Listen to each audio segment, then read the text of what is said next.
نبی پاک صلی اللہ تعالیٰ علیہ وسلم کی خدمت میں حضرت زبیر بن عوام رضی اللہ تعالیٰ عنہ اور ایک انصاری صحابی آئے. انصاری صحابی،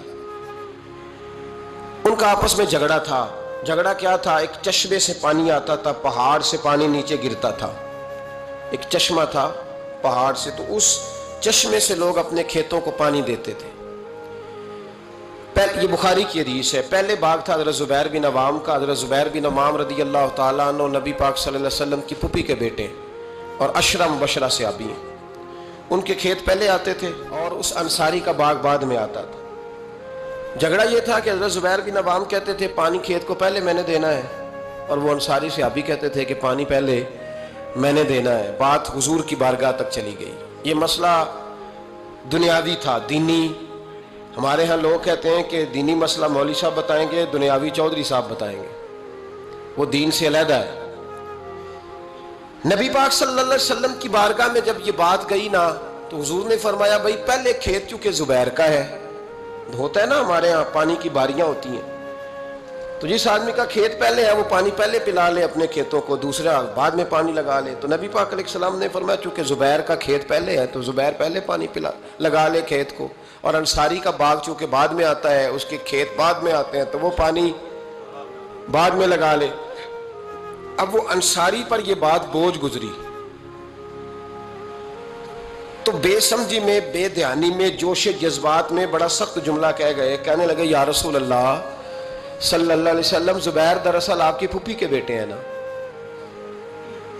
تو میں تو پھوپھی کا بیٹا نہیں، اس لیے آپ نے فوراً فیصلہ ان کے حق میں دیا ہے. محبوب تو ابھی کوئی جواب دیتے ہی اللہ کے قرآن نے بولنا شروع کر دیا، اور قرآن پاک کی آیت آئی. فرمایا فلا وربک لا یؤمنون حتی یحکموک فیما شجر بینہم. رب کریم نے فرمایا محبوب مجھے تیرے رب کی قسم، یہ اتنی دیر تک مومن ہو ہی نہیں سکتے جب تک اپنے ہر معاملے میں تیرا فیصلہ قبول نہ کر لیں.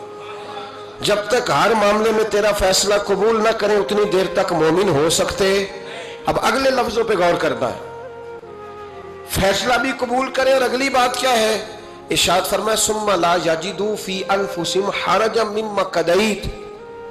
اور محبوب پھر جو تو فیصلہ کرے اس فیصلے میں یہ اپنے دل میں کوئی رکاوٹ بھی محسوس نہ کرے.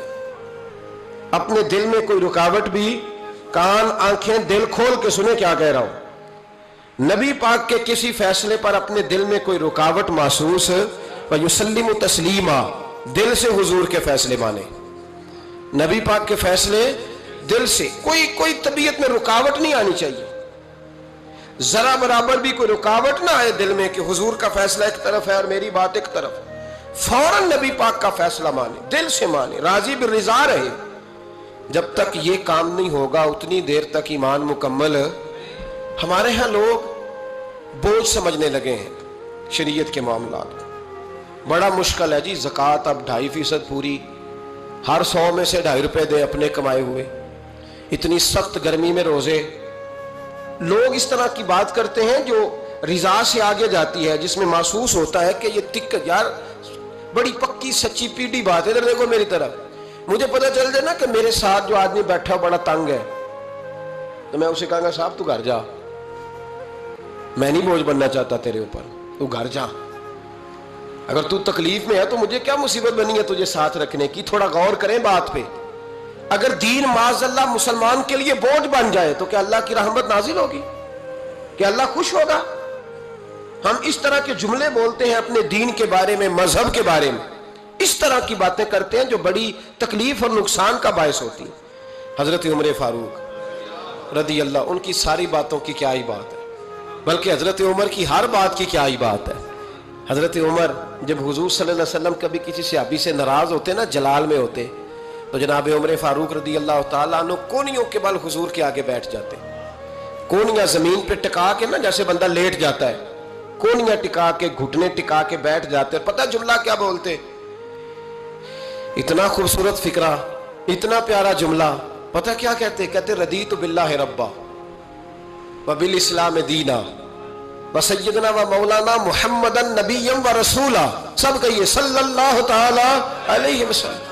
حضرت عمر جملہ بولتے، کیا خوبصورت انداز ہے گفتگو کا. کہتے رضیت باللہ ربا یا رسول اللہ میں بڑا ہی راضی ہوں کہ اللہ میرا رب ہے، میں اس بات پہ سبحان اللہ. دیکھیے فکرے پہ غور. رضیت باللہ ربا، حضور اللہ کے رب ہونے پہ میں بڑا ہی راضی ہوں کہ اللہ ہمارا رب ہے، اور میں بڑا ہی راضی ہوں کہ اسلام ہمارا دین ہے. وسیدنا و مولانا محمد نبی و رسولا، اور یا رسول اللہ میں اس بات پر بڑا ہی راضی ہوں کہ اللہ نے آپ کو ہمارا نبی اور رسول بنایا ہے. رضیت باللہ ربا و بالاسلام دینا. ہمارے سلسلہ عالیہ میں جب مرید کیا جاتا ہے نا تو ایک شجرہ شریف دیا جاتا ہے، پھر جب مرید اس کو پڑھ لیتا ہے پھر اس کو الوظیفۃ الکریمہ دیتے ہیں. اب تو خیر مرید وظیفے ہی نہیں پڑھتے، وہ کہتے ہیں کوئی ضرورت، پیر صاحب نظر کرے اور چھٹی. جی سید فیض الحسن شاہ صاحب فرمایا کرتے تھے مرید کہتے ہیں سانو وظیفے نہ پڑھاؤ، نمازاں نہ پڑھاؤ، سانو انجے ہی پہنچاؤ. کتنے پہنچائیے انجے ہی؟ جی جب اللہ رسول نے نمازوں کا حکم دیا ہے تو پھر کسی اور جگہ تو بندہ پہنچ سکتا ہے، ان کی بارگاہ میں پہنچ سکتا. ایک بندہ میں نے اپنے شجرے میں لکھا ہے آخر پہ، میں نے کہا جو آدمی کسی اسکول میں داخلہ لے اور سبق ہی یاد نہ کرے، کتابیں نہ پڑھے، اور پھر وہ کہے جی میں فیل ہو گیا، تو پھر اس کا مطلب ہے غلطی استاد کی، غلطی اس کی ہے جس نے نہ سبق پڑھا نہ اس نے نصاب کھول کے دیکھا. تو بہت سارے لوگ بس ٹھیک ہے گزارا چل رہا ہے، نظام چل رہا ہے، تو پھر بات آگے کیسے بڑھے گی جب تک لوگ توجہ نہیں کریں. تو جب انسان سمجھ لیتا ہے، اپنے ماحول کو سمجھتا ہے، وہ راضی رہتا ہے کہ مجھے بڑا سکون ہے جی نماز میں، مجھے تلاوت قرآن میں. میں ایک بات بتاتا ہوں آپ کو، مجھے میرے ایک ساتھی نے ایک فون کیا. کئی دفعہ بندہ خود بات کر کے اسے خود بڑا مزہ آتا ہے اور وہ بات اسے بعد میں سمجھ آتی ہے کہ یہ میں نے کیا کہہ دیا ہے. مجھے ایک سنگی نے فون کیا، کہنے لگا گرمی بڑی سخت ہے، سیر کرنے نہ چلے 2-4 دنوں کے لیے، ٹھنڈی جگہ چلتے ہیں 2-4 دن کے لیے. تو میں نے کہا یار اللہ نے ڈیوٹی ایسی لگا دی ہے کہ سارا سال ہی سیر ہوتی رہتی ہے، تو میں رہتا ہی سیر پہ ہوں، تو میں تیرے ساتھ کیوں جاؤں.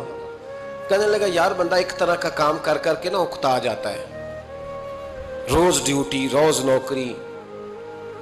یہ ذرا غور سے بات سنیے گا، وہی روز سارے معاملات افسر وہی، تو بندہ اکتا بھی تو جاتا ہے نا. تو میرا خیال ہے 2-4 دن نا ذرا سائڈ پہ جاؤ، تو بھی تو نکلنا، کٹھے چلتے ہیں. پرانی دوستی تھی. تو میں نے اس کو کہا یار تو اکتایا ہے، لیکن تیرے سوال کے جواب میں کہتا ہوں الحمدللہ میں اپنے کام سے کبھی نہیں اکتایا. میں اپنے کام سے کبھی اکتایا نہ مدرسے کے طالب علموں کی باتیں سن کے، نہ ان کو اسباق دے کے، نہ کبھی کتاب پڑھ کے، نہ کبھی حدیث دیکھ کے، نہ کبھی جمعہ پڑھا کے، نہ کبھی تقریر کر کے، نہ روز مسئلہ بتا کے. دیکھیں نا بندہ تھک بھی تو جاتا ہے نا، ایک ہی بات ہر بندہ سوال پوچھ رہا ہے اس طرح کے. میں جب اکتایا ہی نہیں، جب مجھے کبھی اکتاہٹ ہوئی نہیں، تو میں اپنا کام چھوڑ کے کیوں جاؤں. بلکہ جتنا اللہ کام لیتا جاتا ہے مجھے تو مزہ آتا جاتا ہے. جب کام کا یہ ذائقہ بنتا ہے نا، یہ والا جب سرور بنتا ہے، جب کام انسان کا شوق بن جاتا ہے، پھر اسے اکتاہٹ محسوس ہے، اسے پھر تکلیف. سید ابو البرکات شاہ صاحب تھے لاہور میں، اعلیٰ حضرت کے خلیفہ. تو تراویح پڑھ کے وہ سوئے تو شہری سے نا 1-2 گھنٹہ پہلے ایک شخص نے ان کے دروازے پہ دستک دی. تو ان کے صاحبزادے تھے، انہوں نے بخاری کی شرح لکھی، بہت بڑے عالم تھے، شارح بخاری سید محمود رضوی صاحب رحمۃ اللہ علیہ. رضوی صاحب نے اٹھ کے دروازہ کھولا تو ایک بندہ کہنے لگا سید صاحب ہیں، پاکستان کے سب سے بڑے مفتی تھے وہ سید ابو البرکات شاہ صاحب، بہت بڑے، سچ مچ میں بہت بڑے تھے ہر لحاظ سے. اعلیٰ حضرت فاضل بریلوی کے خلیفہ تھے، سید تھے. وہ کہا سید صاحب ہیں. تو رضوی صاحب کہنے لگے کیا کام ہے؟ کہنے لگا جی کام تو مجھے انہی سے ہے، انہی کو بتاؤں گا. فرمانے لگے چلیں ٹھیک ہے، اب 1-2 گھنٹہ آرام کرو، رہ گیا ان کو آرام کر لینے دو، ابھی سحری کا وقت ہوگا تو وہ اٹھ جائیں گے، تو تم کام کر لینا. کہنے لگا یار ابھی مل جاتے تو چلو ٹھیک تھا. اتنی دیر میں سید صاحب کی آنکھ کھل گئی، سن لیا کہ مجھے بلا رہا ہے. قریب ہی آپ سوئے ہوئے تھے، اٹھ کے تشریف لائے. فرمایا ہاں بیٹا بتاؤ کیسے آئے؟ کہنے لگا حضور ایک مسئلہ پوچھنا تھا. فرمایا پوچھو. کہنے لگا جی مسئلہ یہ پوچھنا تھا کہ جس بندے نے عشاء کے فرائض جماعت کے ساتھ نہ پڑھے ہوں وہ وتر پڑھ سکتا ہے کہ نہیں پڑھ سکتا؟ تراویح کے بعد وتر ہوتے ہیں نا جماعت کے ساتھ، تو پڑھ سکتا ہے کہ نہیں؟ تو سید صاحب فرمانے لگے جس نے فرض نہیں پڑھے بہتر یہ ہے کہ پھر وہ وتر بھی جماعت کے ساتھ نہ پڑھے، لیکن اگر کوئی پڑھ بھی لے تو اس پر کوئی فتویٰ نہیں، کوئی حکم نہیں، بہتر ہے کہ نہ پڑھے. تمہاری بات ہو گئی؟ کہنے لگا ہو گئی. آپ تشریف لے گئے. علامہ رضوی صاحب کہتے ہیں حضرت صاحب اندر چلے گئے تو مجھے اس بندے پہ بڑا غصہ آیا. میں نے اس کو کہا کہ کون سی قیامت آنے والی تھی اگر تو یہ سوال فجر میں پوچھ لیتا تھا؟ کیا مسئلہ تھا؟ کچھ لوگ کرتے ہیں تنگ، اس میں کوئی شک نہیں، تکلیف دیتے ہیں، وہ بات جو ہو سکتی ہے اپنے ٹائم پہ انہوں نے اسی وقت پوچھنی ہے جب ان کو یاد آ گئی۔ میں نے کئی دفعہ حدیث سنائی ہے کہ ایک صحابی کو نبی پاک صلی اللہ علیہ وسلم نے، سرکار نے فرمایا کہ جب اس کا انتقال ہو جائے تو مجھے بتانا۔ صحابی بھی نوجوان تھے، 14-15 سال عمر تھی۔ انہوں نے پتا اپنے والد صاحب کو کیا کہا، فرمایا میرا انتقال ہو جائے تو حضور کو خبر نہیں کرنی، اس لیے کہ میں رات کو انتقال کروں گا، ایسا نہ ہو کہ نبی پاک آئیں اور یہودیوں کے محلے سے گزر کے آئیں اور کوئی یہودی حضور کو تکلیف دے۔ میں اپنے جنازہ حضور پڑھائے تو بخشش ڈائریکٹ ہے کہ نہیں، فوراً جنت ہے کہ نہیں، لیکن نے کہا میں نہیں چاہتا کہ میں اپنے نفع کے لیے محبوب کو تکلیف دوں۔ تو محبت کا انداز تو کوئی اور ہوتا ہے، جس سے محبت ہوتی ہے اس کے تو بندہ آرام کا، سکون کا کہتا جی میرا بڑا پیار ہے، ٹھاؤ میں آیا جو ہونا اس ویلے، میں ہوں دوبارہ آماندہ۔ یہ کیسی بات ہوگی؟ تو یہ محبت نہیں ہے، یہ لالچ ہے۔ بہرحال یہ بات عرض کرنے جا رہا ہوں، میں مضمون پر رہتا ہوں، مضمون کو سمجھیے گا۔ سید صاحب کہتے ہیں وہ بندہ جب جانے لگا تو میں نے اس کو کہا، میں نے کہا یار تو سویرے پوچھ لیتا، کیا حرج تھا، صبح پوچھ لیتا۔ حضرت صاحب بوڑھے آدمی، آدھی رات کو تکلیف دی، ابھی 2 گھنٹے میں سحری ہونے والی تھی، تو کہتے ہیں وہ چلا گیا تو سید صاحب نے مجھے بلایا، کہنے لگے محمود مسئلہ میں نے بتایا، تمہیں کیا تکلیف ہے؟